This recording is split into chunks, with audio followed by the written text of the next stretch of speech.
bienvenidas, bienvenidos.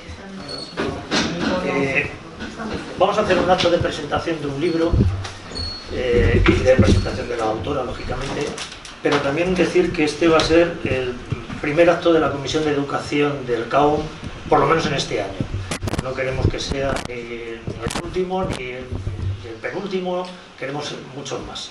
Y de paso invitaros a que forméis parte de la Comisión de Educación. No sé si hay gente aquí que haya trabajado o que trabaje en educación, pero bueno, pues serían bienvenidos. Voy a leérmelo porque esto es largo, es la presentación de la autora. Lo siento, voy a contar cosas de tu vida, si no te importa. Son muy personajes. Bueno, pues se trata de María Jesús Martín Díaz, nacida en Madrid, de padres abulenses. Se licenció en Ciencias Químicas en el 1977, se doctoró en el 1982 y desde el año 83-84 impartió clases de Física y Química en institutos de enseñanza secundaria de Extremadura y Madrid. Es Master of Arts en Educación en la Universidad de Kiel. Desde el 90 hasta el 96 asesora técnica en el Servicio de Innovación de la Dirección General de Renovación Pedagógica del MEC y en el Centro de Desarrollo Curricular también del MEC.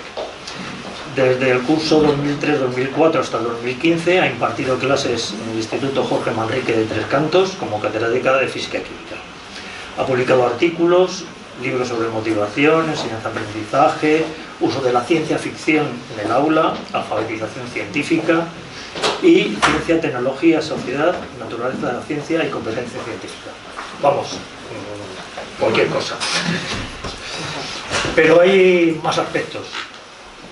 María Jesús Martín Díaz se reconoce como republicana hasta la médula, por decirlo, porque lo has dicho tú. Y se siente así, especialmente por la importancia que dio la Segunda República a la educación. Tenían claro que es un motor de cambio de la sociedad, que la transformación social se tiene que hacer a través de la educación pública, haciendo que el alumnado tenga capacidad crítica, capacidad de análisis, que no se deje engañar porque tiene suficiente conocimiento y suficientes habilidades para decir aquí me pueden estar engañando. Eso es lo que intentó la República. Desde su época de estudiante ha estado interesada en la política, donde considera que está presente en todos los ámbitos de la vida cotidiana, y este compromiso la llevó a presentarse en 2015 a primarias de una opción política, Ganemos Tres Cantos, y a las elecciones municipales, siendo desde entonces concejala de Ganemos Tres Cantos. No sé si lo sigue siendo todavía o... No, lo dejé. Fui la portavoz durante 6 años de Ganemos, que tuvimos un muy buen resultado electoral aquí en el 2015, porque estábamos en la cresta de la ébola, ¿no? Y lo dejé en el 2020. Bueno, como lo dejó eso, pues ha tenido tiempo de escribir este libro. Lo dejé y me puse a escribir el libro. Vamos. Ella nos va a contar, bueno, yo creo que nos va a contar cuál es la génesis de este libro, qué se encuentra en un momento determinado para sacar este libro adelante y cómo se ha gestionado, etcétera, etcétera. Yo sí que voy a decir 3 o 4 cosas después de habérmelo leído. En primer lugar, y esto me lo dijo un amigo que también se leyó el libro y me dijo, oye, esta mujer es de ciencias, ¿eh? Y se le nota. Sí, sí, porque es que cuando leáis el libro veréis que se hace preguntas, elabora hipótesis y las contrasta con la realidad. Es decir, método científico. Y por otra parte, este es un libro de historia, que hace un recorrido muy documentado sobre una época de la historia de España. Pero además y fundamentalmente, y es lo más importante yo creo de este libro, es que es un libro de historia con memoria, que usa documentos personales para mostrar cómo la educación fue uno de los principales campos de batalla entre la visión progresista y otra autoritaria de la sociedad. Como dice Viñas, la historia no se puede construir sin incorporar la memoria colectiva de los protagonistas, sus voces y sus testimonios en el relato e interpretación de los hechos. Es la historia con protagonistas, y bueno, ya nos contará quién es uno de los protagonistas. El resultado es un estudio riguroso que ayuda a comprender cómo la educación puede convertirse en una herramienta política. La autora estudia en su libro los libros de texto utilizados en primaria y secundaria, la influencia de la religión católica en la enseñanza, la construcción de una identidad nacional basada en los valores del franquismo y el papel del profesorado en la transmisión de la ideología oficial. Franco en los pupitres libro que vamos a comentar, es una obra clave para entender la relación entre educación y poder, la construcción de la memoria histórica en España, el impacto del franquismo y, importante, cómo esta transformación educativa afectó especialmente a las niñas y mujeres que, tras haber ganado algunos derechos en la República, fueron nuevamente relegadas a roles domésticos y sumisos. Como dice nuestro común amigo Enrique Javier Díaz, la memoria, aunque nos ayuda a mirar al pasado, es siempre presente y futuro. Y finalmente decir que a mí el libro me ha gustado mucho y me lo he leído de un tirón. Comprobarlo, leerlo, nada más. Muchas gracias. Muchísimas gracias.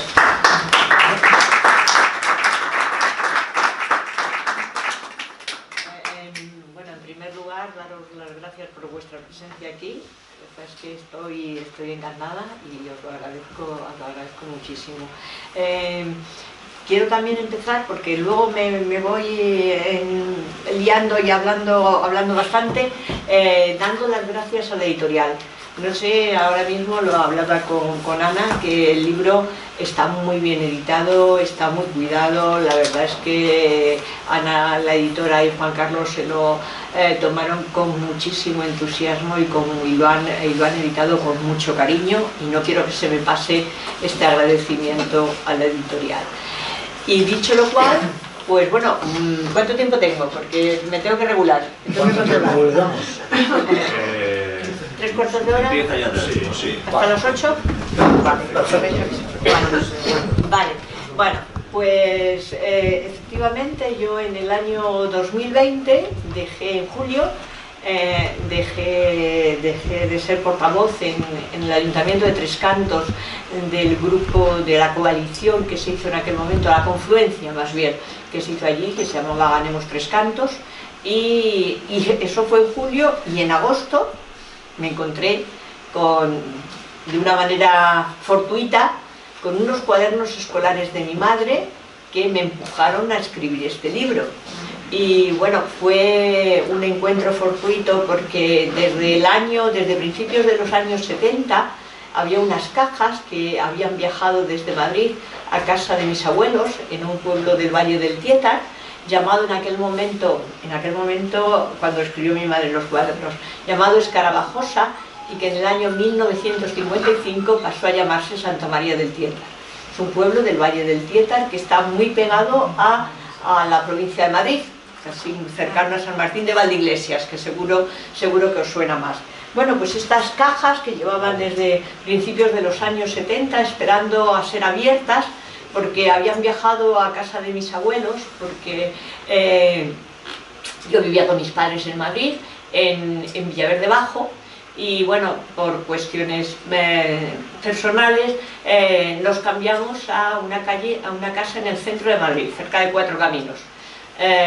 Entonces la nueva casa estaba mejor ubicada, teniendo en cuenta que mi hermana y yo íbamos al Instituto Lope de Vega, ¿sabéis? En la calle San Bernardo, ¿no? Y entonces estaba mejor ubicada, pero era más pequeña, con lo cual hubo algunas cosas que tuvieron que viajar a casa de mis abuelos, y estuvieron aguardando estos 50 años a ser descubiertas. Entonces, como os digo, en el verano del 2020, recién terminado el confinamiento, y con todo el verano por delante, para estar en una casa de allí del pueblo, dije, pues es el momento para abrir estas cajas. Y entonces, bueno, pues provista de mascarilla y guantes que todos teníamos en aquel momento, me dispuse a abrir las cajas, y había una caja de madera, era de madera, y empiezo a sacar cosas, y lo primero que empiezo a encontrar son libros de magisterio de mi madre. Mi madre estudió magisterio, y entonces voy sacando libros de allí de magisterio de ella, y al final del todo, de la caja, al final, en el fondo, estaban unos cuadernos escolares. Unos cuadernos escolares de mi madre que recorren desde el año 31 hasta el año 41. Y también había cuadernos escolares de mi tía, que era adolescente cuando mi madre era una niña. Empiezo a mirar los cuadernos y no hago más que sorprenderme, o sea, no daba crédito a lo que estaba viendo. La verdad es que no era lo que menos me imaginaba que podía encontrar, porque eran 22 cuadernos los que encontré, en esa primera búsqueda, y había, frente a unas actividades escolares que me parecían maravillosas y que os enseñaré algunas y que correspondían a los años 32, 33, 31, había otras que me sorprendían o me enfadaban, porque estaban llenas de banderas rojigualdas, banderas de falange, alguna cruz requeté, y entonces, bueno, pues tuve que ir asimilando poco a poco aquella sorpresa, porque era un contraste total. Entonces, instintivamente, busqué el curso 36-37.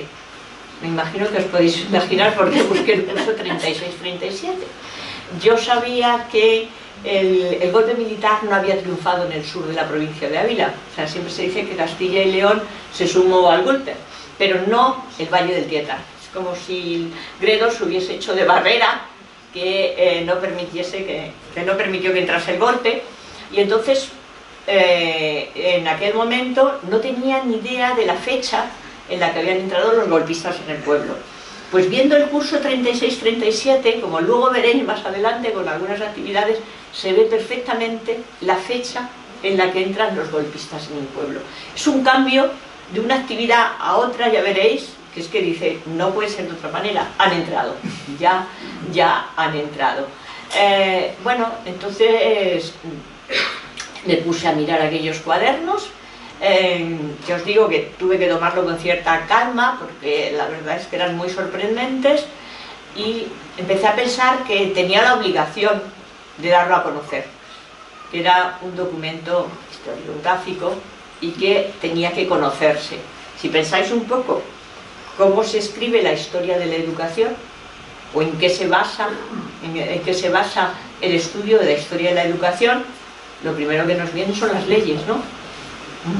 Las leyes orgánicas, los decretos, y en base a eso se va haciendo la historia de la educación. Luego influyen todos los movimientos de renovación pedagógica, todos los análisis pedagógicos, estudios, innovaciones que se van proponiendo, y últimamente los cuadernos escolares, porque los cuadernos escolares son los que dan fe realmente de lo que ocurre dentro de las aulas, es decir, es la intrahistoria, y con ello se puede conocer con mayor detalle lo que está ocurriendo, como aquellas leyes que están escritas, ¿no?, en el BOE o en la Gaceta Nacional, en la época de la Gaceta de Madrid, perdón, en la época de la Segunda República, y pasan a la infancia.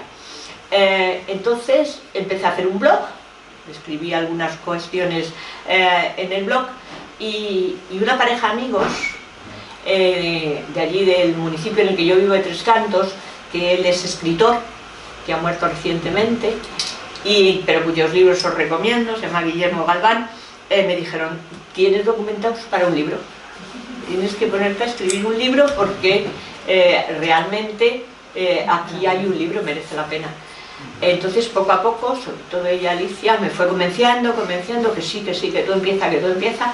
Bueno, estructurar el libro no me resultaba difícil, porque cronológicamente el libro tiene una parte dedicada lógicamente a la Segunda República, otra dedicada a la guerra, porque ya veréis que se cuenta la guerra, le cuentan a la guerra a las niñas en la escuela, pero batalla por batalla, batalla que ganan. Entonces, y luego final, los primeros años de la dictadura, porque mi madre está en esa escuela rural unitaria de 45 niñas hasta el año 41.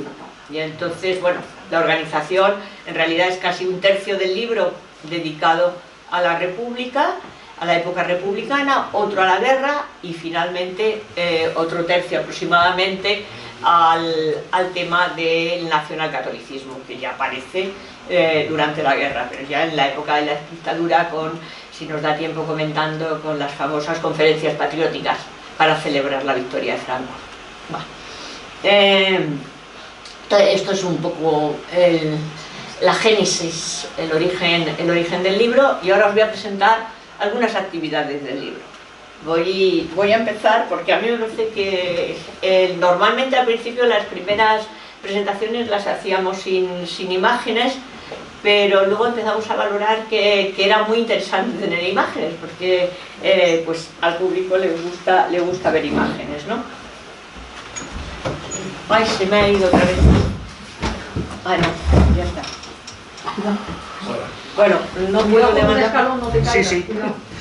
Bueno, sabéis que a finales del siglo XIX, principios del siglo XX, hay una gran innovación, un gran movimiento pedagógico, ¿no?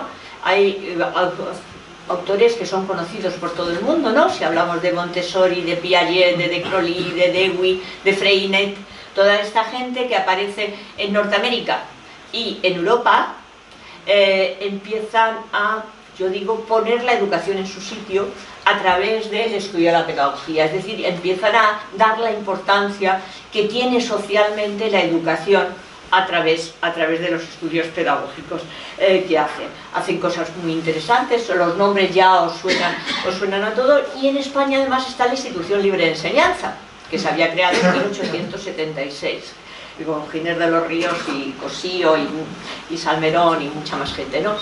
Entonces se proclama la Segunda República, el 14 de abril de 1931. Enseguida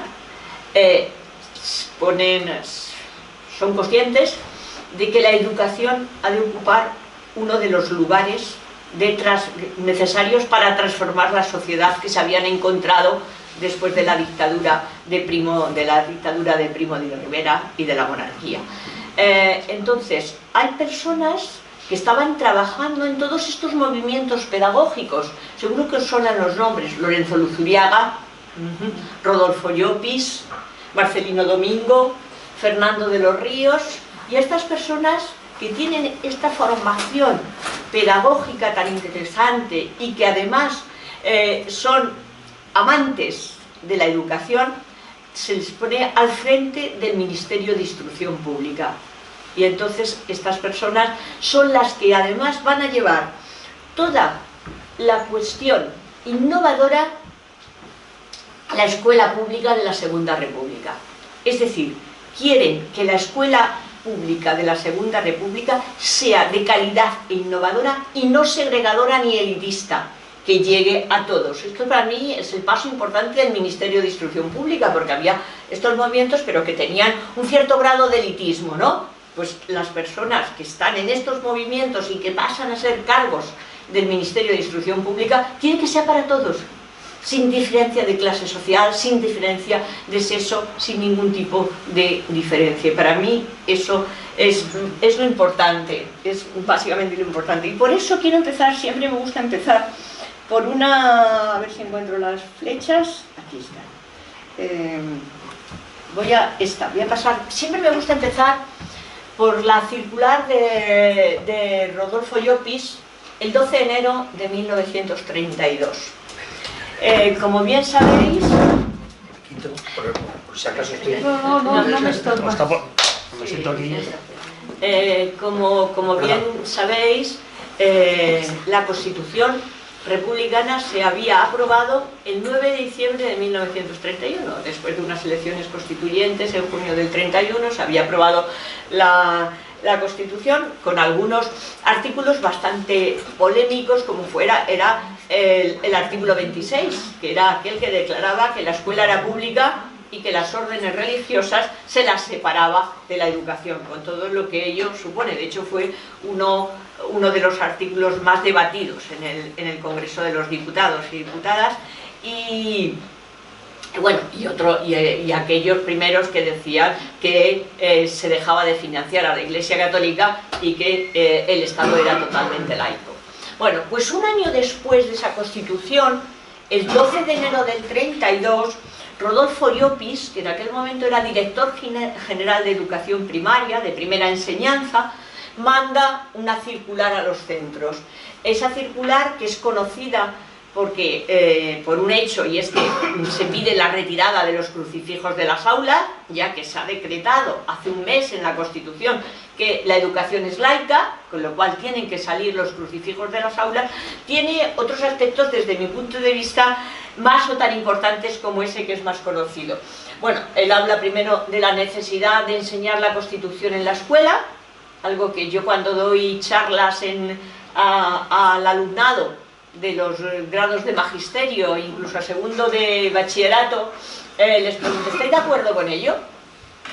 Y me dicen que sí, me dicen que están absolutamente de acuerdo porque ellos quieren conocer sus derechos. Y entonces les parece francamente bien. Y además, bueno, depende también, como todo, cómo se enseña, ¿no? Tú puedes decir, estos son los artículos de la Constitución, vamos a debatirlos. ¿Estáis de acuerdo? ¿No estáis de acuerdo? ¿Qué añadiríais? ¿Qué quitaríais? Porque a lo mejor con algún artículo no tienen por qué estar de acuerdo. Y eso es el debate, que es el enriquecedor. Bueno, pues ahí se habla de la enseñanza de la Constitución. En los cuadernos de mi mano, que no está recogido en el libro, hay algunas actividades escolares sobre algunos artículos de la Constitución, adecuados para las edades en las que se estaban estudiando en la escuela.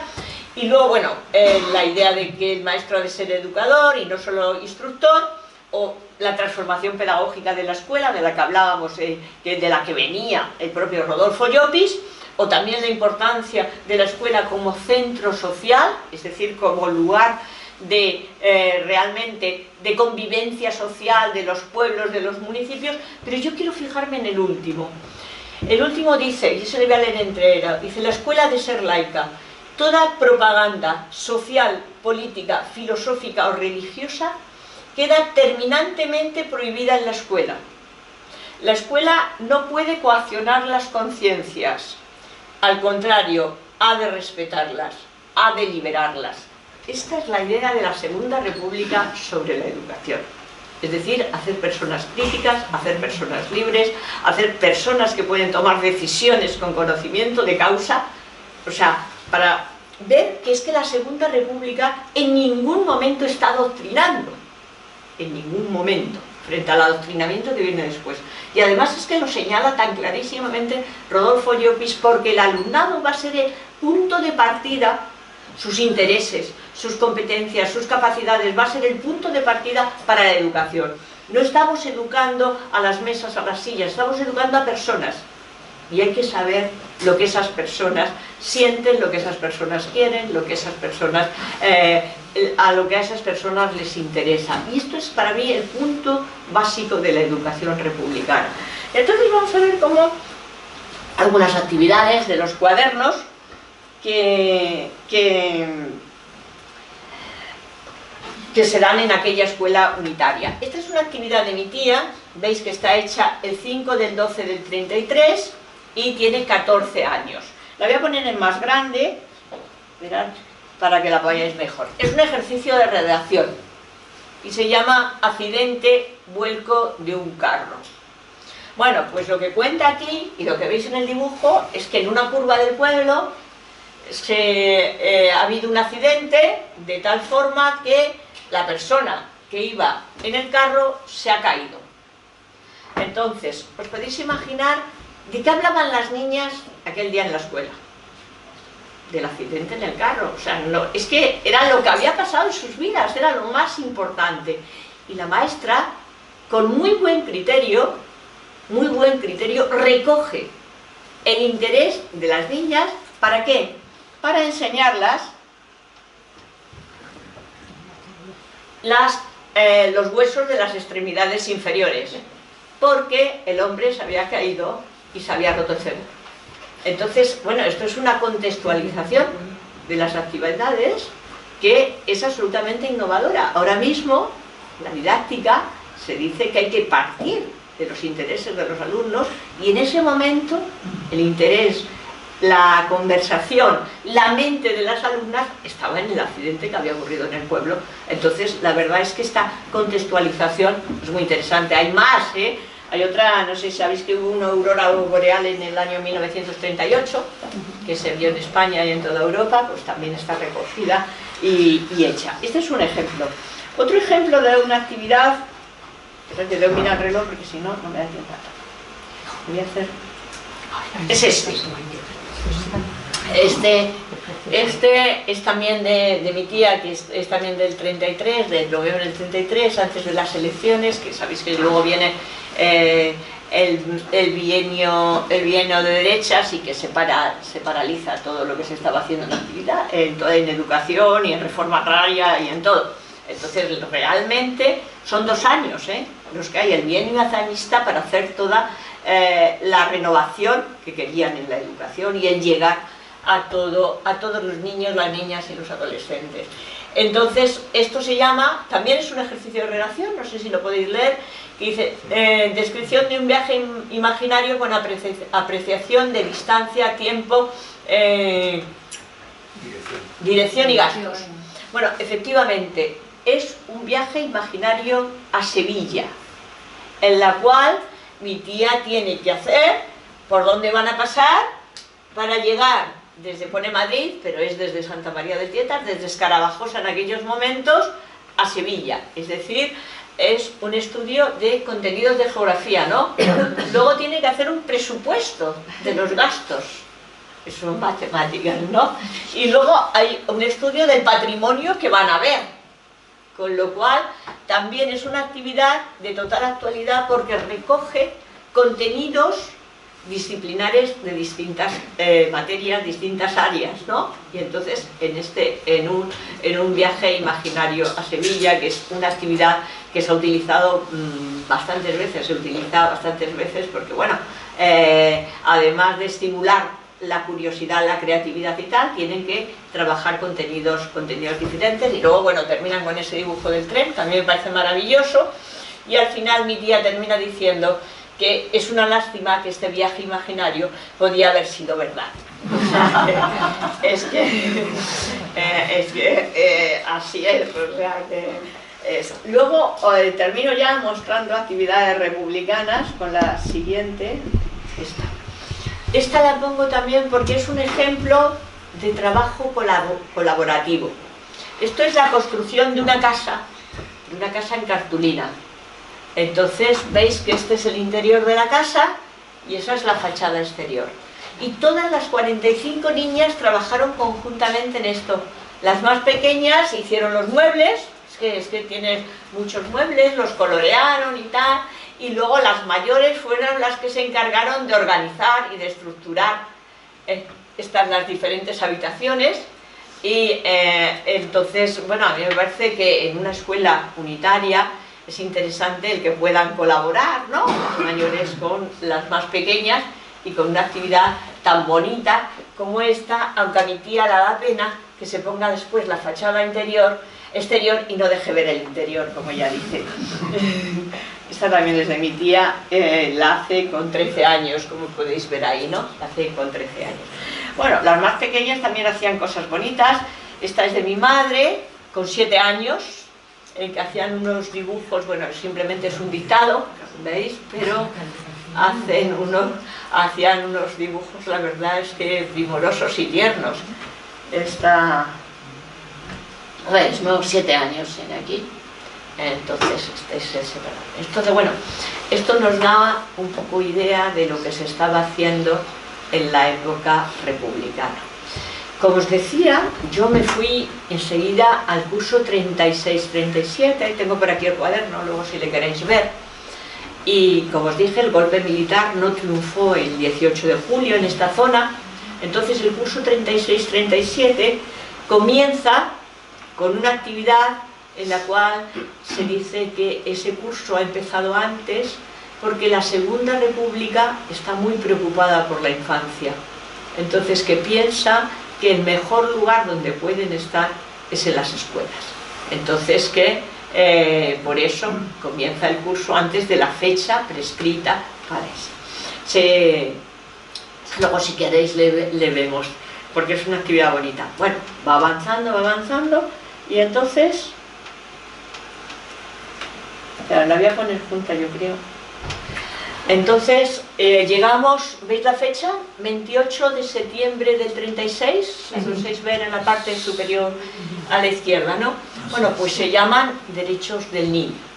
Entonces, aquí lo que se hace en este ejercicio es recoger cuáles son los derechos de la infancia. Sabéis que los derechos de la infancia se aprobaron por primera vez en el año 1923 en la Convención de Ginebra, propuestos por la que fue la fundadora de Save the Children.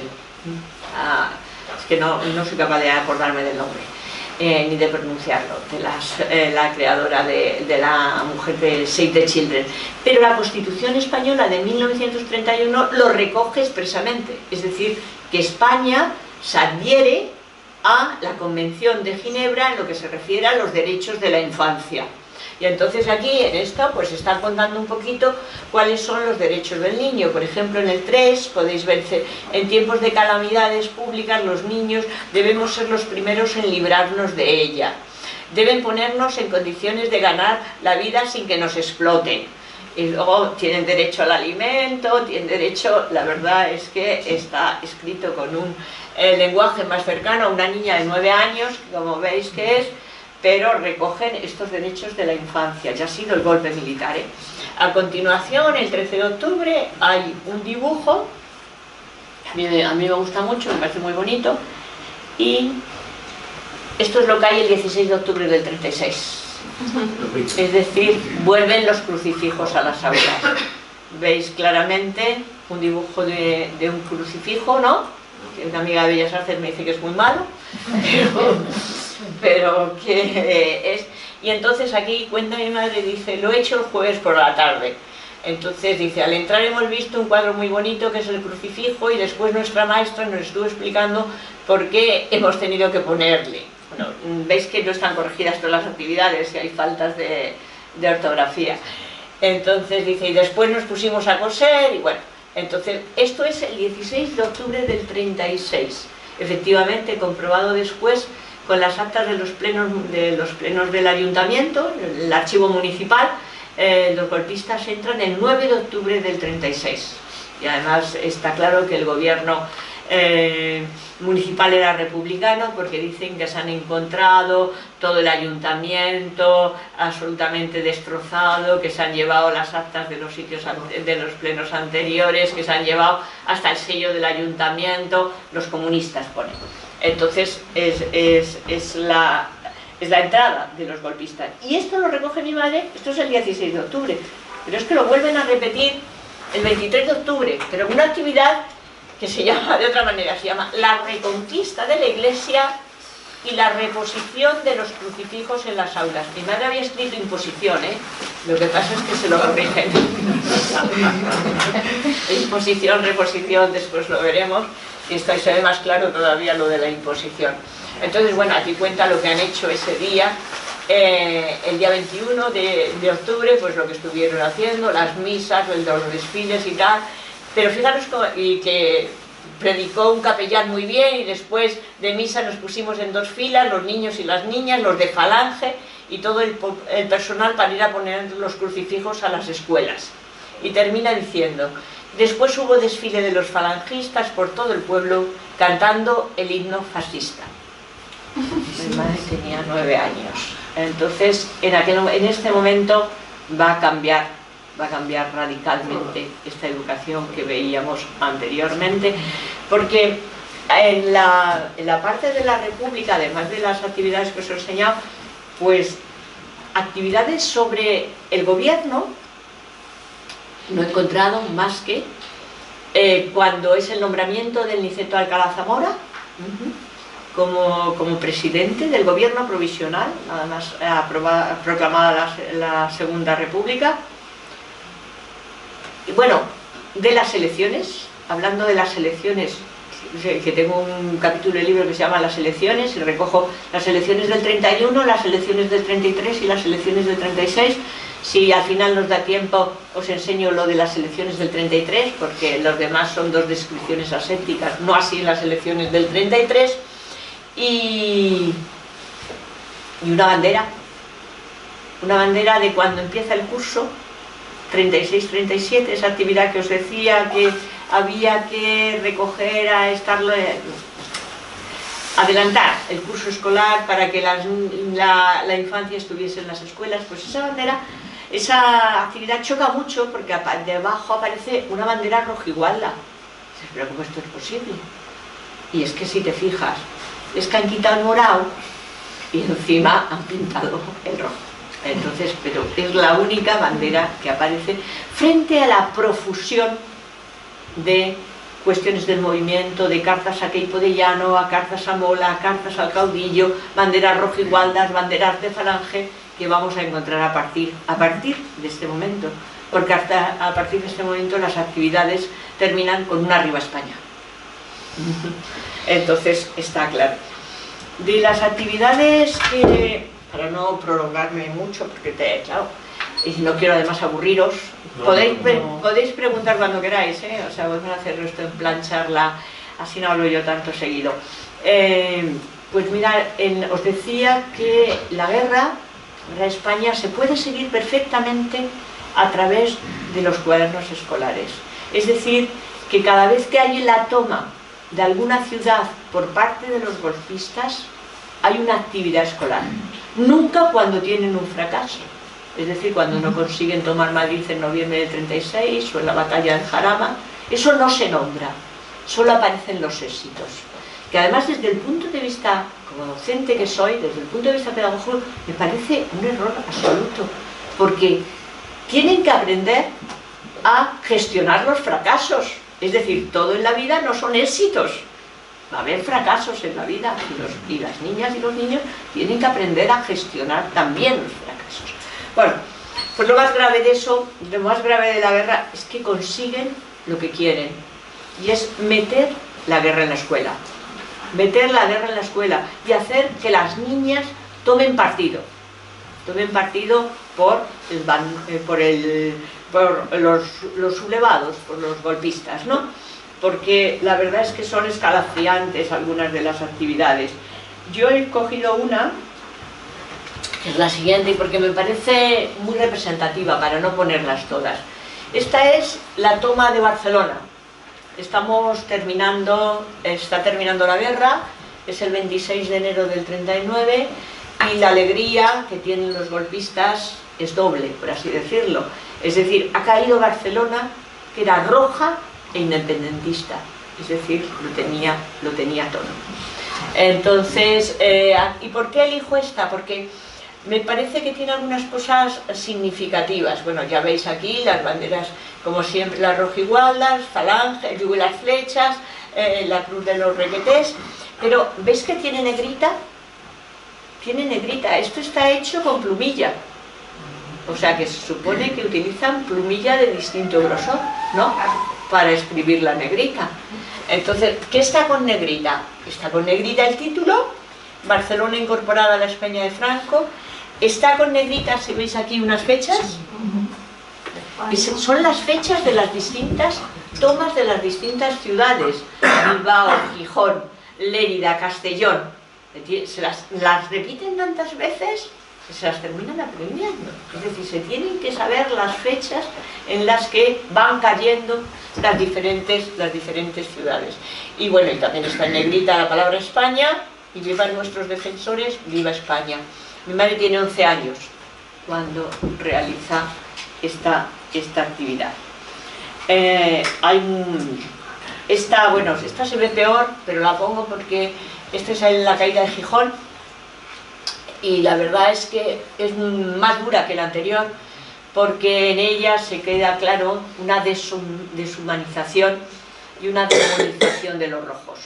Es decir, no solamente es contar que estamos muy contentos o estamos muy contentas porque se ha tomado otra ciudad, es que los otros, los moscovitas, llaman moscovitas en algunas ocasiones, yo creo que llaman moscovitas, no sé si es en esta o en otra actividad, pero es alucinante, yo no sé si las niñas sabían lo que eran moscovitas.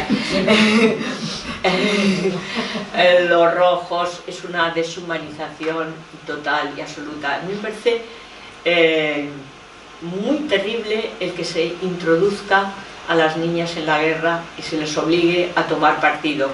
Acordaros de la primera actividad de la Segunda República, que era, tenemos a las niñas aquí recogidas para protegerlas. Es verdad que durante la Segunda República, en la zona republicana, pues sobre todo se hablaba de antifascismo en la escuela.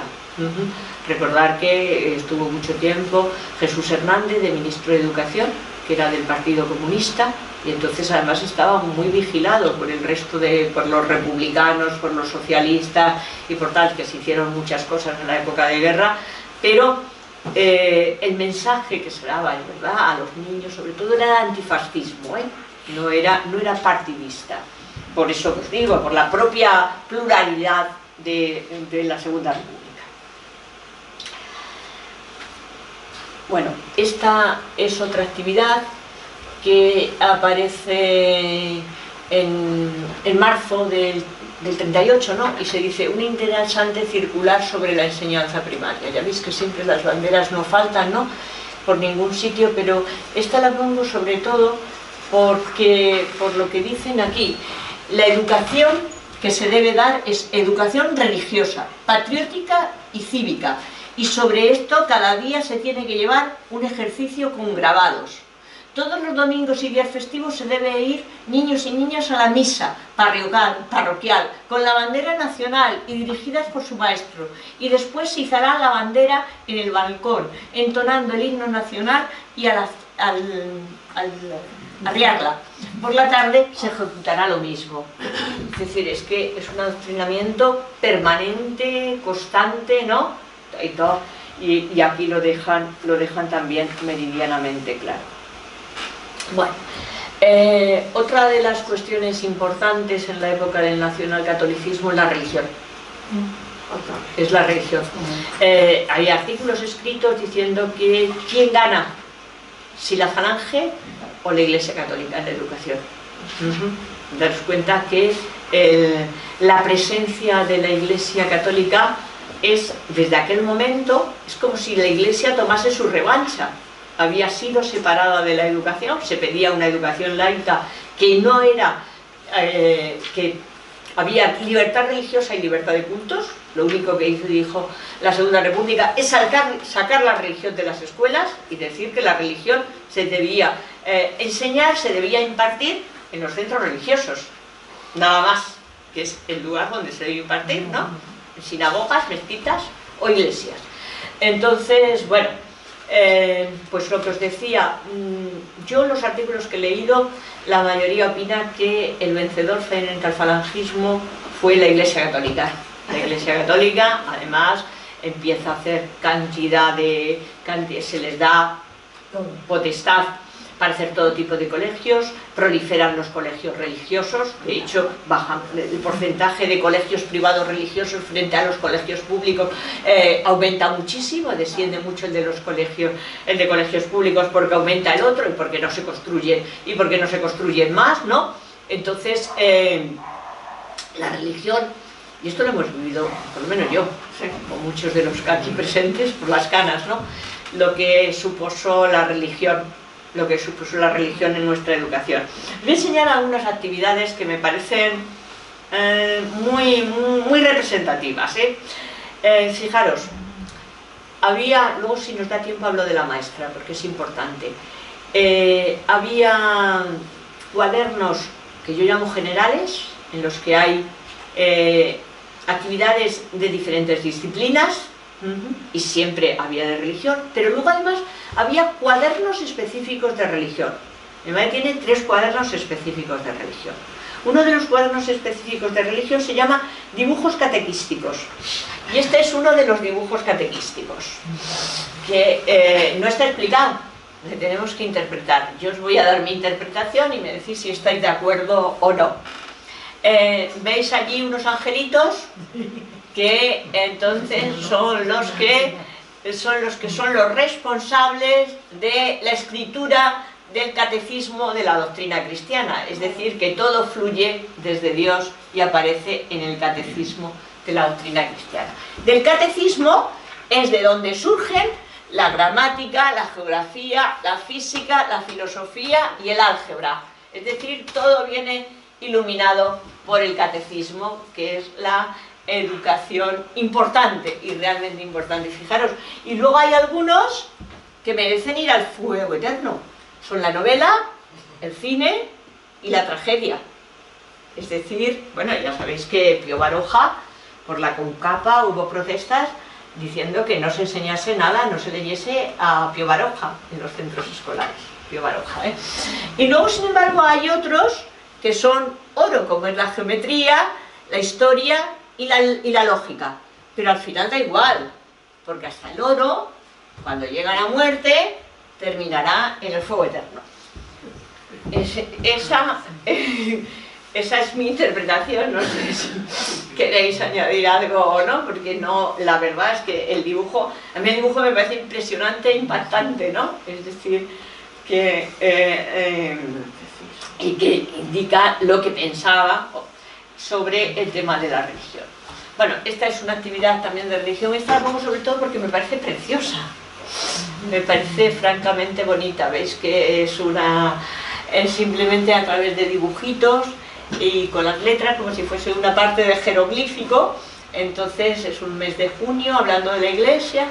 Me gusta especialmente la segunda, dice: mi madre trabaja para ganar, mi padre trabaja para ganar el pan, mi madre cuida de la casa y de la cocina. Ahí está bien señalada la división de tareas, ¿no?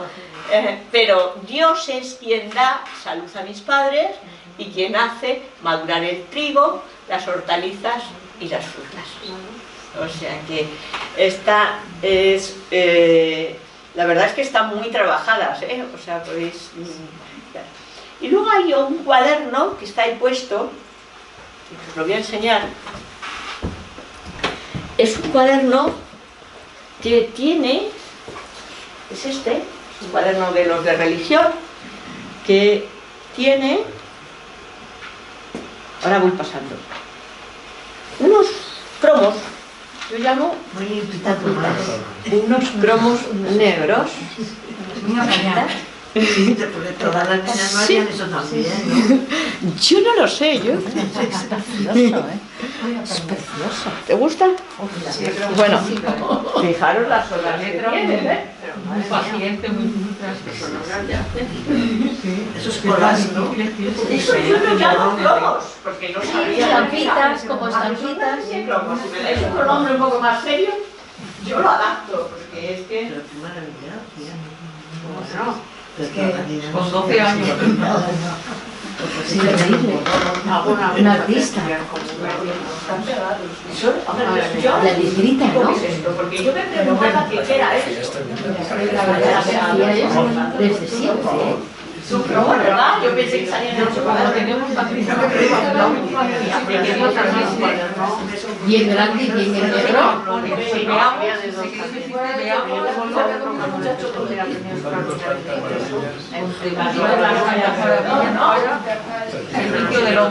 La maravilla para el silencio del hombre.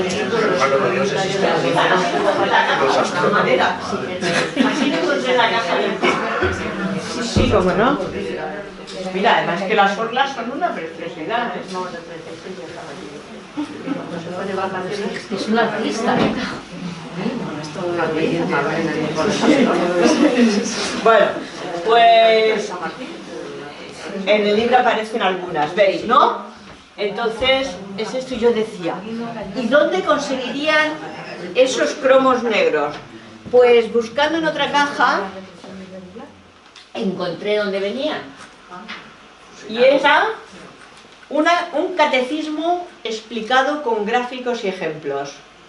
Entonces, este catecismo explicado con gráficos y ejemplos, ¿veis que tiene los cromos para recortar? Claro. troquelados? Claro. Pensaban en todo. Porque no todo el mundo era artista. No todas las chicas eran artistas. Entonces, explicaban, Ahora te digo, cuando lo mataron, vimos además una cosa preciosa. eso, cogían cada uno y explicaban, lo ponían en estas orlas tan bonitas, lo decoraban, efectivamente, esa es la palabra, y este es el cuaderno, este veis, ¿no? Este es el catecismo.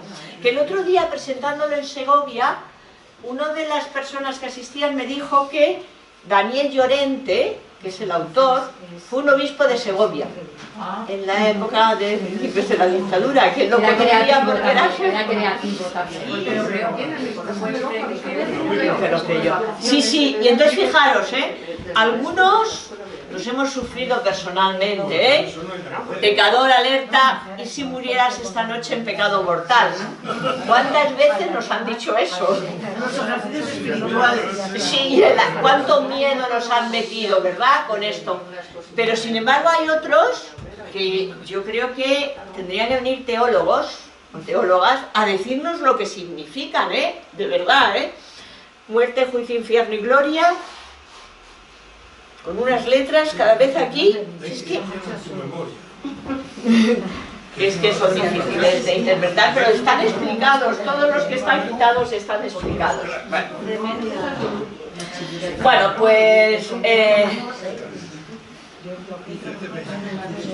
termino ya enseñándoos, porque son las 8 menos 3 minutos, luego si me da tiempo hablo un poco de la maestra, si me preguntáis o tal, con unos índices. No sé si os habéis fijado en las actividades, esto va un poco lento. A ver. ¿Veis que hay un numerito aquí? Sí. Bueno, están paginados todos los cuadernos. Están todos con el número de página. Entonces yo me preguntaba que para qué era eso. Hasta que me aparece un cuaderno. Un cuaderno que es de índices. Solamente de índices. Hacían un cuaderno de índices y entonces, bueno, lo podéis ver ahí claramente. Hay cuaderno de índices, se llama así, y entonces, luego si queréis lo veo. Luego ahí había un índice de educación patriótica relacionada al movimiento nacional. Y entonces ponía primer cuaderno y en las páginas en las que aparecen las actividades de educación patriótica. Podéis ver algunos, Carta de felicitación al general Queipo de Llano. Debe ser por ser el carnicero de Sevilla, ¿no? Alocución del general Millán Astray, ¿no? Himno nacional o... Pero los cuadernos los empiezan a hacer cuando el golpe. No, mira, no, he enseñado cosas de la República. He enseñado cosas de la República. Los cuadernos de la República también están paginados. También aparecen los números, pero yo no he encontrado un cuaderno de índices de la República. Pero eso era una escuela de pueblo, no era de bachillerato. Era rural unitaria. Una escuela unitaria, claro, donde estaban Unitaria, diferentes hasta que se iban al ingreso. ¿Quién fue la maestra? Sí, no, hablamos de la maestra si quieres. Y te doy mi opinión. Y lo que me parece. Entonces, fijaros, bueno, seguimos aquí el discurso del generalísimo y decretos sobre las milicias, decretos sobre la reposición de la fiesta nacional del 2 de mayo. Bueno, veis que esos son los índices. Me decís, ¿y solamente hay de esto? Pues hay de esto. Seguís por aquí también, ¿no veis? ¿Veis? Tercer cuaderno. Carta de felicitación a la presidenta de Mujeres al Servicio de España. Bueno, aquí se puede ver todo. Y luego hay índice de los ejercicios de doctrina e historia sagrada. Un primer cuaderno. Aquí se nota un cambio en la maestra, que está relacionado también con su expediente de depuración. Y es que al principio hay muchos más ejercicios, muchas más actividades escolares de educación patriótica relacionada al movimiento nacional. Veis que aquí parece que no hay muchas de religión en los cuadernos generales, y a medida que va avanzando la guerra y nos vamos acercando a la dictadura, es al contrario, van aumentando las actividades religiosas que podéis imaginar aquí: dominica, cuarta de cuaresma, dominica, tercera después de cuaresma. Y luego, aquí siguen, es que el cuarto y el quinto cuaderno, y me preguntáis que si hay más índices. Pues mirad, hay índices. A ver, un minuto.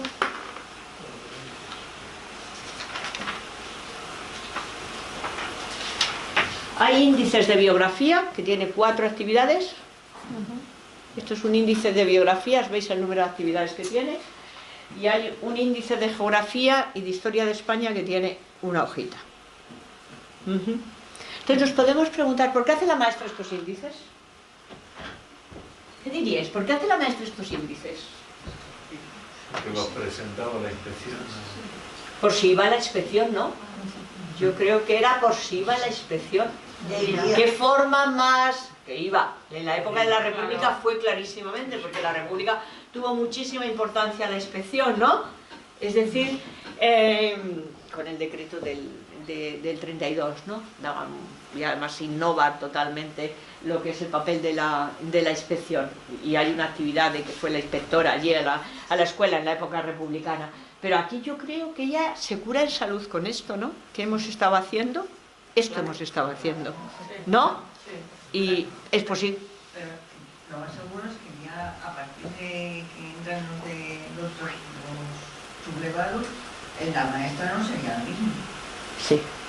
¿Era la misma? Era la misma. Era la Pues no la misma. depuraron. Era la misma. Bueno, ya empezamos el diálogo, ¿no? Iba girando, iba girando. Tiene que Vamos a ver, mantenerse. mi madre y mi tía siempre hablaban de una única maestra y hablaban con ella con muchísimo cariño, se llamaba Doña Sagrada. Sagrada, sí, Sagrada. Yo ya saqué las conclusiones que queráis. Se llamaba Sagrada Navas Martínez, sí. Entonces, yo enseguida me pregunté lo que habéis preguntado. ¿Fue la misma maestra? ¿Se fue la maestra? Porque ellas solamente hablaban de esta maestra. No hablaban, bueno, hubo algunas anteriores, mi tía sí que tuvo alguna anterior, pero en anterior me refiero incluso en los años de la dictadura de Primo de Rivera, ¿no? El 28, el 29. Pero yo notaba que los cuadernos tenían siempre la misma mano. Es decir, que no parecía que hubiese cambiado la persona que estaba dirigiendo aquella escuela. Entonces busqué el expediente y lo encontré en el AGA, en el Archivo General de la Administración, en Alcalá de Henares, con facilidad. Y aquí solamente deciros que sabéis que depuraron a todos los maestros y las maestras, a todos, los depuraron a todos. Hay gente que dice que 50.000, yo los datos que tengo es que fueron 60.000, contando los alumnos de magisterio, que estaban en las normales en aquel momento, y entonces los depuraron a todos y los podían volver a magisterio, o sea, a enseñar, pero tenían que demostrar que eran buenos. ¿Y qué eran ser buenos? Pues no haber ido, no juntarse con la gente republicana, no ir a la Casa del Pueblo, no leer prensa republicana, ir a misa, sobre todo las mujeres, era en estas cuestiones, y así con eso. ¿Y quién decía que eran buenos? El cura, el alcalde, el comandante del puesto de la Guardia Civil y los vecinos. Fijaros, es lo que en derecho se llama una prueba diabólica, porque ellos tenían que demostrar que eran inocentes, cuando normalmente es el juez o el jurado que tiene que demostrar la culpabilidad, ¿no? Entonces era al contrario, ellos tienen que demostrar que son dignos o dignas, entrecomillado, muy entrecomillado, de volver a la enseñanza. Bueno, esta maestra de la que estamos hablando y la que yo estoy segura de que estuvo todo el tiempo en esta escuela, todo el tiempo me refiero a este periodo, pero esto que estamos viendo, tiene informes positivos del cura, del alcalde, del comandante de la Guardia Civil y de algunos vecinos, en el cual dicen que era muy religiosa y muy de derechas. Entonces ella la mantienen en el pueblo, pero tiene el expediente de depuración. Ya os he dicho que yo lo encontré en el AGA, como todos los maestros y las maestras lo tienen. Entonces, estos informes del alcalde, del cura y de todos los demás tienen fecha de diciembre del 36. Es decir, yo pedí un listado de los maestros y maestras de Ávila y me llegó. Había 756 maestros y maestras en Ávila, porque el gobernador civil golpista de Ávila, en agosto, 18 de julio, primeros de agosto, pide un listado de todos los maestros y maestras de la provincia de Ávila para echarlos a todos, para depurarlos. A mí me han mandado ese listado, 756 sobre 765, o sea, bailo los números. Y el caso es que esta mujer tiene su expediente de depuración que comienza en diciembre del 36 y no se resuelve finalmente hasta julio del 37.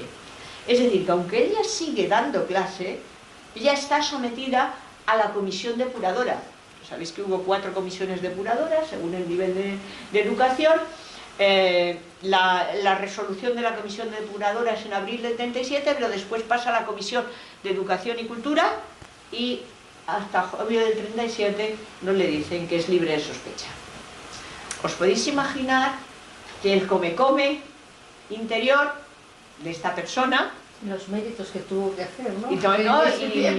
Es que tuvo que tenerlo, porque hay algunos casos, por ejemplo, de una maestra de un pueblo cercano, allí en el Valle del Ciétar, pero ya cerca de Arenas de San Pedro, en el cual tuvo unos informes negativos al principio de los vecinos, y aunque luego tuvo informes positivos de los falangistas, incluso del alcalde, fue sancionada. Fue retirada 2 años del magisterio. Tuvo 2 años sin dar clase. Y después fue exiliada a la provincia de Salamanca. En aquel momento, exiliar de Salamanca a las mujeres... Desterrada. Gracias, Gracias. El exilio interior, ¿no? Sí. Que se hablaba. Aquí en el barrio, tenemos una situación que, bueno, muy conocida. Manuel Alonso Zapata, que es el autor del libro de La Escuela Unitaria, que lo tengo yo, comprado por mi madre maestra en el año 30, en Logroño, era el director de la escuela de Nicolás Almerón. Entonces, cuando terminó el curso del 36, se fue de vacaciones a Ávila con sus padres y lo fusilaron. Sí, bueno, es que claro. Su madre vivía en la colonia obrera, hicimos una exposición maravillosa. En la colonia obrera vivía su madre, su hermana, maestras también y demás, y a él lo fusilaron en el verano del 36. Bueno, yo estaba diciendo que fueron todos expedientados, los que no habían sido ya fusilados, claro, como Antonio Benaínez, ¿no? Los que no habían sido fusilados, y luego las sanciones fueron muy diferentes, desde el fusilamiento, porque hay gente que fue fusilada posteriormente con aquellos tribunales que se crearon, ¿no? O retirada totalmente del magisterio, o retirada parcialmente durante unos años del magisterio, o el no poder presentarse a los equipos de dirección o a las oposiciones de inspección, o sea, dependiendo, o lo que hablamos antes del destierro, es decir, que las sanciones fueron distintas según lo que ellos consideraban las culpas que tenían, ¿no? Pero esta maestra no, esta maestra se mantuvo, tuvo 7 meses ahí, yo creo que con ese come-come, que por eso también durante esa época yo creo que hace más actividades del movimiento y luego se va más a la religión, porque ella era muy religiosa, pero de todas formas su ideología, antes de lo que iba a decir, yo creo que era una persona obediente, era una persona sumisa, es decir, que en el primer momento, en el momento republicano, cumple las instrucciones del Ministerio de Instrucción Pública y luego cumple las del Ministerio de Educación Nacional, unas con más gusto que con otras. Pero eso permite también que esto trascienda un poco del pueblo, porque es la normativa que se está dando en determinados momentos, ¿no? Es decir, que permite generalizar un poco lo que está pasando en este pueblo. De todas ¿Por eso formas, quizás tenga también tanto interés por los índices? pues yo creo que es para mostrarlos, es que si no, no tiene mucho más sentido, ¿no? Es decir, de todas formas yo creo que la maestra era una maestra informada, una maestra que leía la prensa, es decir, que realmente les va informando, bueno, en la época del franquismo, les va informando de decretos, como cuando crean, no nos ha dado tiempo a hablar, el servicio social de las mujeres, ¿no? O cuando las mujeres piden ser madrinas de guerra, y otras veces dicen, nos ha leído la maestra este artículo, es decir, que es una mujer que utiliza la prensa en la escuela, y es una mujer que pretende llevar un poco a las niñas a sus ideas, o sea, a su ideología, pero de todas formas yo creo que sí que tiene algunas cualidades como docente y que se dejan ver en el cuaderno. Sería soltera también. Yo creo que sí, Claro, yo creo que sí. Soltera, eran casi todas las maestras, esas que permanecían en un pueblo. Sí, esta que desterraron de Ávila a Salamanca creo que tenía hijos, pero bueno, eso lo hace más duro, ¿no? Pero esta creo que sí. Pues sí, ¿los desterrados cobraban o no cobraban? ¿Perdona? Los desterrados les asignaban otro trabajo y cobraban dinero. Sí, los que les mandaban por ejemplo, a esta maestra que yo os cuento, que es el caso de que le mandaron de un pueblo de Ávila a un pueblo de Salamanca, sí, claro. Lo que pasa es que cobraban lo que cobraban. Acordaros que en la República, la Segunda República, dignifica a los maestros, sube el sueldo durante el año 31 a 5.000 pesetas mensuales, en el 32 ya a 4.000, que Fernando Los Ríos se queja un poco de que ha bajado el presupuesto de educación. Daros cuenta que estamos en el crash del 29 también. Es decir, con las repercusiones que eso tenía para España. Dime, las casas, ¿no? Perdona, iba a preguntar Mirta, perdona, Ana. No, es que está preguntado. Que lo mismo que estás contando pasó en todos los sectores, entre ellos, por ejemplo, el periodismo. En el periodismo se llevaron a la gente al paredón. Sí. Al paredón. Claro. Sí, también. Y el procedimiento en el ámbito de la depuración era el mismo. Y además consigue que denuncien tus vecinos, familiares, todo eso, luego denunciando y señalando. Eso fue lo más terrible en los pueblos. Sí. Y luego, claro, quien se puede salvar, que también influye el tener buenos contactos. Buenos contactos. Sí, eso sabemos. Pero vamos, también para lo otro, es decir, como tuvieran la animadversión de alguien, que podría llevar Pero eso es una suerte que perdurara esa maestra, porque también yo recuerdo en mi pueblo, yo más tarde, claro que esta época, venían unos maestros que ni habían hecho magisterio, la mayoría, porque eran más brutos, sabían leer y escribir, eran de la falange, pues hombre, es que claro, es que date cuenta que a pesar de lo que tú dices, Mirta, que se sufrió en muchas profesiones, maestros y maestras fueron el sector, yo creo, el sector profesional más castigado por el franquismo, porque bueno, eran un poco, por decirlo de alguna manera, de los propagadores de la innovación educativa, de crear a personas críticas, de hacer personas distintas, ¿no? Y entonces, bueno, hay un artículo que seguramente conoces de Carmen Agulló, que se pregunta en algún momento, dice, y no porque ella se lo pregunte, sino porque se lo ha preguntado mucha otra gente, ¿cómo es posible que la Segunda República no tuviese en cuenta que había también muchos maestros y maestras que eran contrarios a las ideas innovadoras republicanas? Que a ver, los hubo. Hubo, pero menos. Pero sí que los hubo en un porcentaje. Pero ella que se contesta, esta maestra era de los que no eran nada innovadores, solo se enseñó una actividad.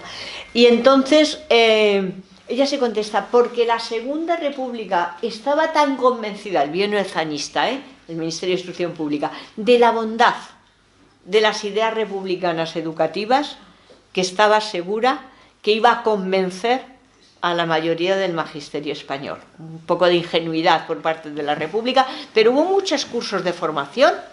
De hecho, yo estuve interesada de ver si esta maestra había ido en un curso de formación que se había hecho en noviembre del 32 en San Martín de Valdeiglesias.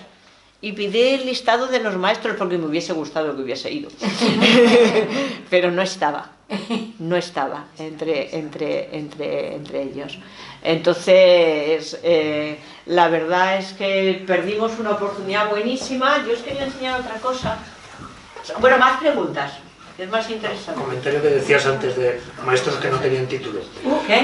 Maestros que no tenían título. Cuando acabó la guerra, a los que habían estado como alféreces provisionales, que se les ofreció la posibilidad de seguir en el ejército o irse a... Eso era. Y no sabían, eran brutos.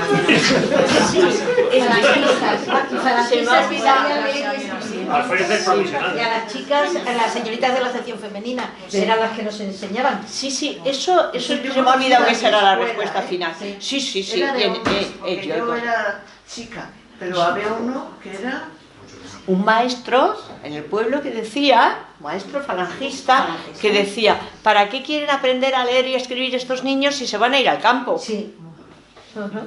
Pero si es que ellos sabían solamente un poco de escribir. Pero sí que es verdad Sí que es verdad que como depuraron tanto, bueno, sancionaron a tanta gente, se quedaron sin gente, se quedaron sin maestros y maestras, y entonces tuvieron que poner sobre todo a gente adicta al régimen, porque es lo que querían, querían hacer súbditos sumisos y que dijesen amén a todo lo que venía al régimen. Entonces, luego si no, a los colegios religiosos, que desde el púlpito te seguían adoctrinando. Sí, sí.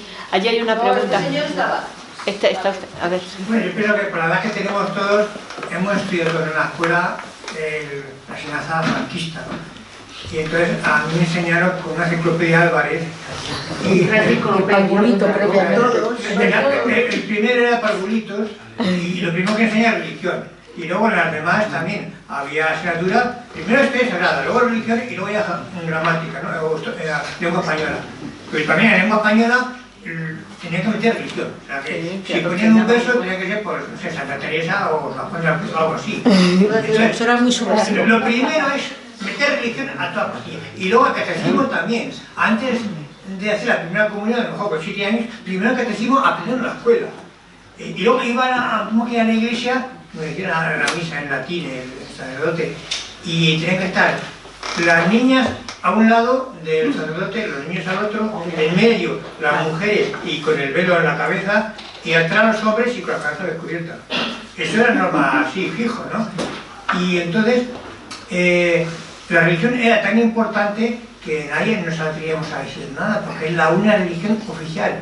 En España no había otra, estaba prohibido en otras, solamente es que es todo católico. Pero si no nos decían no es que fuera prohibida, es que era obligatoria. Nada. Sí. Tú nacías y te tenían que bautizar, ya está, te metían en el redil. Entonces, yo decir, por ejemplo, vamos a suponer que pasé la primera comunión, el sacerdote le cogieron unos cuantos niños y me decía, mira, para que entendáis la Santísima Trinidad, cogía un espejito y la mira, ¿cuántas caras te veis? De una.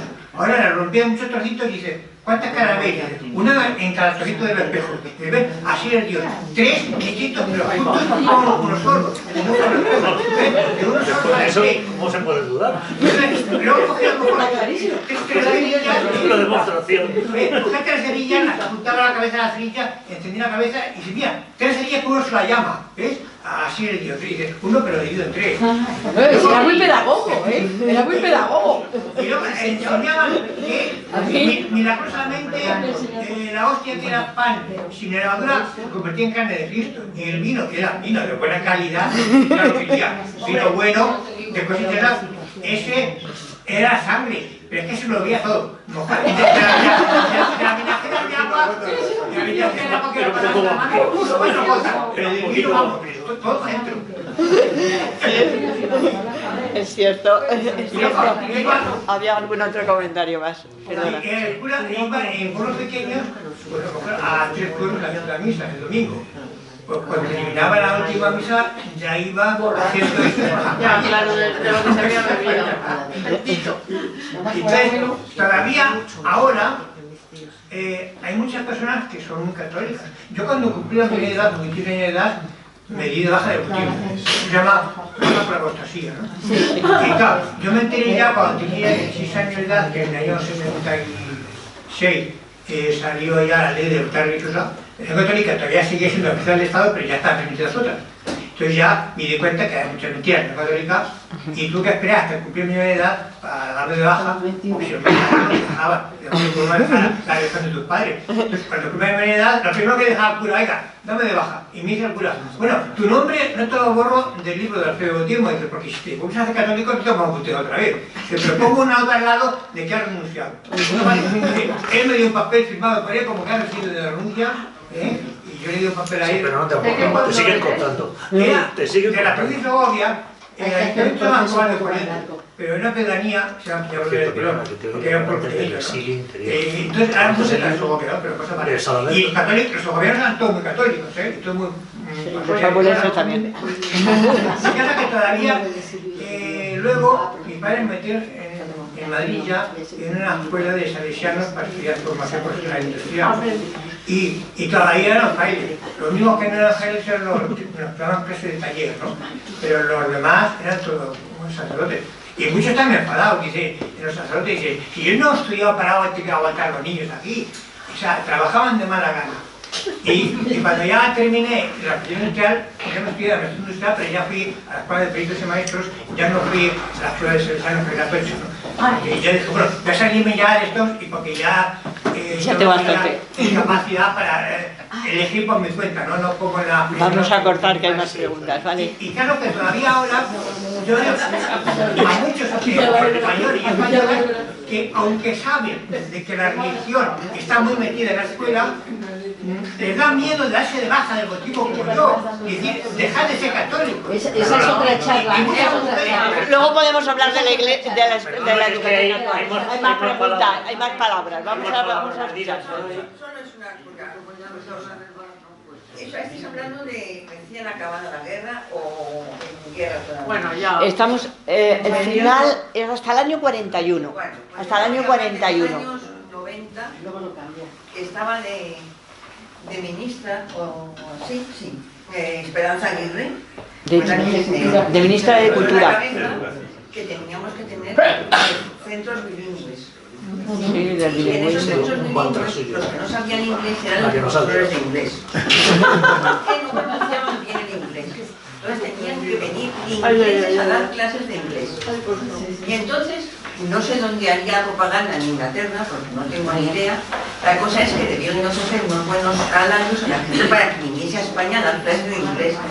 Y vinieron fontaneros, oficinistas, gente que sabía muy bien hablar en inglés, porque para eso había nacido en Inglaterra. Pero que de las materias que tenían que dar no tenían ni pajolera idea. Y resulta que nos encontramos, estoy hablando de institutos. Sí, lo he vivido, lo del bilingüismo lo hemos vivido, ¿verdad, Maite? Sino de instituto, en que resulta que los profesores de inglés estaban ninguneados porque ellos no sabían inglés. Los que tenían que venir a dar clases habladas eran esos señores que no tenían ni idea y que a lo mejor les ponían a dar clases de biología o de cualquier otra materia. Bueno, eso es otro tema. El bilingüismo da para mucho, ¿eh? O sea, pero el bilingüismo da para mucho. Aquí hay varias... Había una pregunta aquí, perdona. Y luego Alfonso. Primero felicitarte por el libro, agradecértelo. Creo que es una maravilla para ver la educación con pruebas y ver ese tránsito y luego la reflexión en torno a todo eso que vas llevando en el libro. Que creo que, yo no sé si el libro, has hablado antes creo que me ha parecido que has hablado de Benaiges, que lo has citado. No, sí, lo he citado, sí. En el pueblo de Saf hay una... Bureña de Bueno, yo no sé si el libro, tú has tenido feedback en Escarabajosa o en la zona de si seguían la imprenta de Freinet o algo así. No, sí, la gente, las compañeras bueno, ya no, me imagino que no viven, pero hijos de las compañeras de tu madre, si el libro les ha servido para ilustrar, si tienes algún feedback. Bueno, exacto. Todavía no. Y te digo todavía no por lo siguiente, porque, yo siempre tuve un cierto temor a ver de cómo iba a ser recibido el libro en el pueblo, porque, bueno, la gente republicana se fue y ahora es básicamente, generalmente ganó la derecha en el pueblo.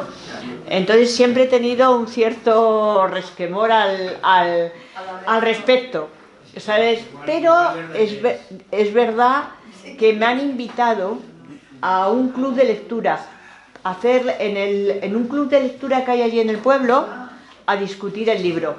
Y estoy esperando para hacerlo, no es porque yo no haya querido, es porque no he parado de un sitio a otro con la promoción y porque he ido pocas veces por el pueblo desde Navidades.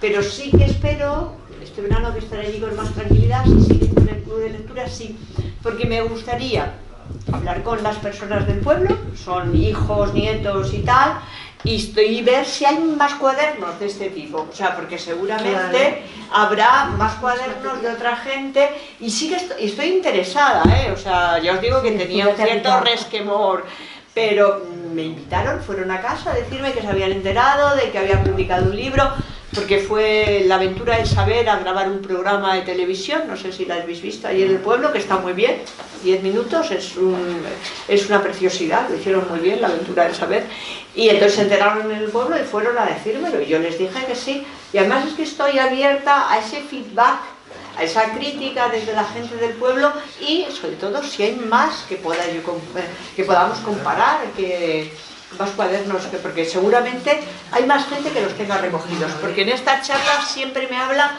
de los cuadernos que tiene la gente, de los recuerdos que tiene, de que si su madre, de que si su abuela, de que si... Me parece muy entrañable que la gente se acerque a contarme eso. Santa María del Tietar. No es Carabajosa, no. Santa María del Tietar es ahora, antes era Escarabajosa. Escarabajosa era en aquel momento, pero no les gustaba el nombre a los habitantes del pueblo. Entonces, Alfonso. Sí, los Beatles de Ávila.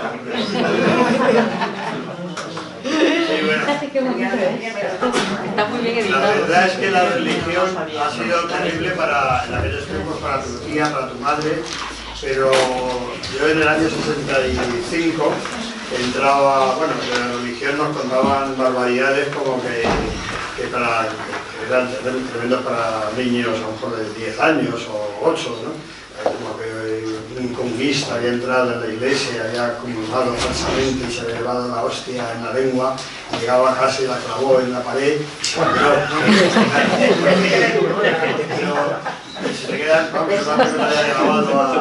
pero la parte política, lo que decías de la religión y la falange, recuerdo en el año 65 yo empezaba el ingreso en el colegio público Cervantes en Cuatro Caminos. ¿Dónde estuvo Ángel Llorca? ¿Qué? ¿Dónde estuvo Ángel Llorca? Yo estuve ahí 3 años, ¿no? Empecé el ingreso primero y segundo de bachillerato elemental. Y entrábamos, formábamos, como se formaba militarmente, o sea, con la falange, uno con otro, con manos sobre el hombro, con el contrario y tal, todos formábamos, se cantaba, se izaba banderas, se cantaba el cara al sol, todos los días, por Dios, por la patria y el rey, y luego los gritos de rigor de España una, España grande, España libre, viva Franco, viva arriba, España arriba, y por la tarde se volvía a hacer lo mismo arriando banderas, ¿no? Entonces era diario, ¿eh? Y eso es por una fábrica de rojos tremenda. Eso es la formación del espíritu nacional.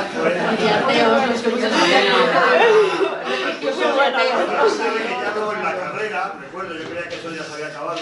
Nos examinamos. No, sí, estábamos un día en el aula y entran unos de falange, supongo, que iban de camisa azul, ¿verdad?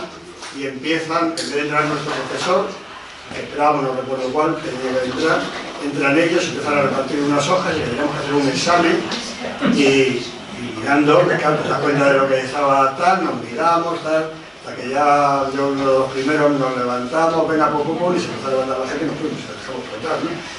Era horrible, vamos, no hicimos ese examen, no sé si... a mí incluso eso me choca porque yo soy de educación pública, mi padre lo tenía muy claro, y yo los años que más recuerdo son los del instituto, pero yo en el instituto Lope de Vega, como contaba, nunca canté el cara al sol, nunca recé nada, aunque es verdad que teníamos unos curas preconciliares y teníamos de sección femenina que nos daban economía doméstica. Estoy hablando de los 60 y principios de los 70, porque yo entré en la facultad en el 72. Pero como era educación pública, que aprovecho para defenderla siempre en todos los sitios, como era educación pública, pues en aquel momento ya el profesorado entraba por oposición. Y entonces había profesorado de distinta ideología. Yo tuve en el Lope de Vega profesorado muy progresista, me recuerdo perfectísamente.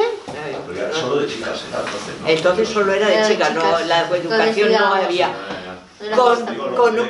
Con el de filosofía que llevamos, el libro de Gambra, que era guerrillero de Cristo Rey, pero había una disparidad por el hecho de ser educación pública y entraban por oposición en el instituto. Era distinto el instituto. Yo cuando pasé del Cervantes, segundo de bachillerato, pasé a la filial de esta del Ramiro de Maeztu de San Cristóbal, el parque móvil de ministerios ahí en Quevedo.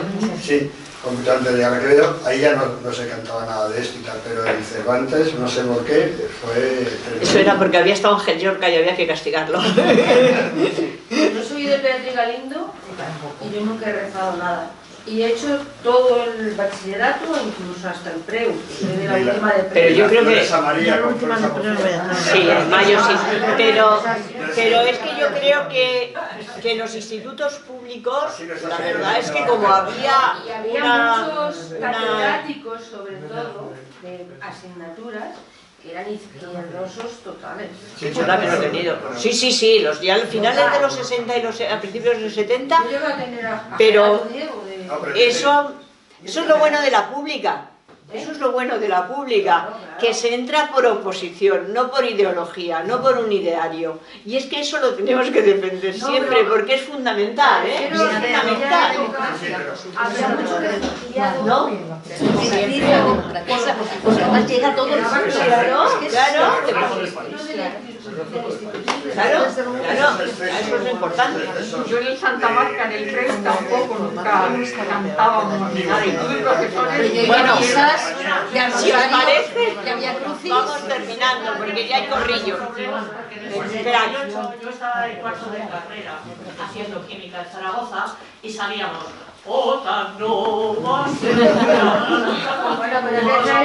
Sí, pero... Perdona, pero en químicas... Perdona, no me sé el nombre. En químicas, en segundo de carrera, yo me examiné de los principios del movimiento, de la formación del espíritu nacional. En segundo de carrera, Perdona, hay manos levantadas, pero yo creo que tenemos que ir terminando. Hay una y dos. Quiero decir que yo me acuerdo con lo que he hecho estos compañeros de que nos enseñaban la cuestión de la bandera y el cara al sol. Antes de entrar a la escuela, toca la mano levantada a cantar el cara al sol, fuera, frente a la bandera. Y nada más entrar en la escuela, antes de sentarnos, primero rezar el Padre Nuestro. Y delante, encima de la pizarra, una foto de Franco y Cruz y Río. Y José Antonio. Y luego, después, como dicen, en el mes de mayo, pues con flores amarillas y aprendí ese verso. Y el lomo. Y sobre un pueblo pequeño para que cogemos flores en el campo para él. Ahora, aquí, en este mismo lugar, nos juntamos los de Europa Laica. Yo he estudiado Europa Laica. Y casi todos los que venimos somos como ahora, todos mayores ya, o sea que todos hemos pasado por esa época. Pues yo les digo a algunos compañeros, oye, si habéis visto que no os gusta la religión católica y queréis que la religión se saque de la escuela, pues puede decir lo mismo que yo. Si estáis bautizados, claro, le baja el bautismo. Pues algunos sí se dan de baja, pero otros lo piensan mucho. Tiene como no tengo que pagar cuotas, es decir, que al partido político que paga dinero a las religiones, deja de pagar la cuota y le dan de baja. La religión, como no paga cuotas, ¿por qué me va a molestar? Pero claro, es que esas cuotas que no pagan, las pagamos todos los contribuyentes porque nuestro dinero de impuestos le da el gobierno del dinero a la iglesia y así no tiene que pagar. Perdonad, si os parece, había una palabra, pero tenemos que ir terminando, ya hay mucho corrillo. Vamos a escuchar al compañero del fondo. Sí, vamos a escuchar al compañero del fondo que había pedido la palabra y terminamos rápidamente, ¿no? Porque ya... Quería decir dos cosas, que hay dos tiempos aquí muy importantes. Hay una perversión de la educación nacional del franquismo que fue involucrado en todo el sistema, pero el principal me ha recordado unas fechas en negrita en el cual cuando tú entrabas en una empresa tenías que hacer primero de falange y tener el movimiento, el sistema del movimiento nacional te lo tenías que aprender de pe a pa, porque si no, no entrabas en la empresa. Es más, cuando tú estabas en un recinto donde había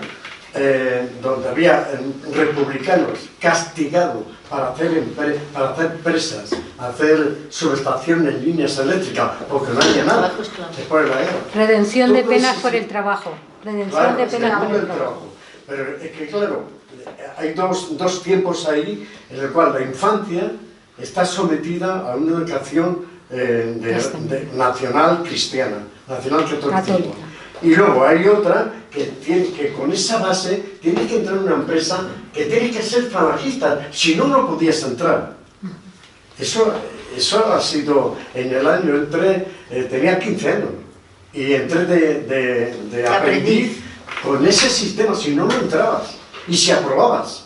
Eso es otra forma de enseñanza. Bueno, para terminar, yo creo que aquí estamos viendo lo importante que es la memoria. Que no podemos dejar, la memoria histórica, y que tenemos también la obligación de contárselo a todos los más jóvenes, para que no quieran volver a repetir, no quieran de ninguna de las maneras volver a repetir lo que sufrimos en algunos momentos, sobre todo, yo lo digo, las personas, yo digo por mis padres, por mis abuelas, personas anteriores, ¿no? A nosotros, que nosotros ya lo sufrimos, pero fueron ya casi al final, no fueron los años más duros, ¿no? Nosotros